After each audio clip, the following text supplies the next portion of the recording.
ಈ ಮಾರ್ಕೆಟ್ ದಾಗ ಇಷ್ಟು ಸಸ್ತ ಎಲ್ಲ ಸಿಗತ್ತ ನಂಗೂ ಗೊತ್ತಿಲ್ಲಾಗಿತ್ತು. ಇವತ್ತು ನಾ ಎಕ್ಸ್ಪ್ಲೋರ್ ಮಾಡ್ಕೊಂಡೇನು India's cheapest market, the Sarojini market. So hi hello ನಮಸ್ಕಾರ, welcome to my another log.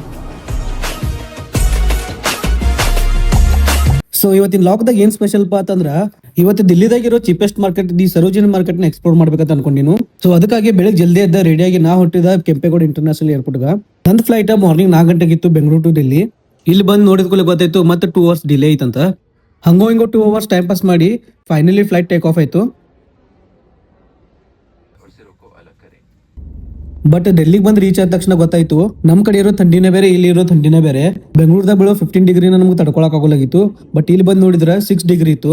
ಈ ಥಂಡಿಗೆ ತಲೆ ಓಡಲ್ದ ಮುಂದೆ ಮೆಟ್ರೋ ಇದ್ರು ಆಟೋ ಹತ್ತಿ ಹೋದ್ನು. ರೂಮ್ ಬಂದ ಫ್ರೆಶ್ ಅಪ್ ಆಗಿ ಫಸ್ಟ್ ಮಾರ್ಕೆಟ್ ಹೋಗ್ಬೇಕಂತ ಡಿಸೈಡ್ ಮಾಡಿದ್ನು. ನೀವು ಯಾವತ್ತು ದಿಲ್ಲಿಗೆ ಬಂದ್ರೆ ಮೆಟ್ರೋಲೆ ತಿರುಗಾಡೋದು ಮರಿಬೇಡ್ರಿ, ಯಾಕಂದ್ರೆ ಇದು ಎಲ್ಲಾ ಕಡೆ ಕನೆಕ್ಟಿವಿಟಿ ಐತಿ ಮೆಟ್ರೋದ.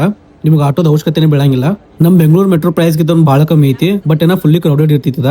ಸೊ ಈ ಮಾರ್ಕೆಟ್ ದಾಗ ಏನೇನ್ ಸಿಗ್ತಿ ಅಂತ ನೋಡ್ಬೇಕಂದ್ರ ಪಾರ್ಟ್ 2 ನೋಡ್ರಿ.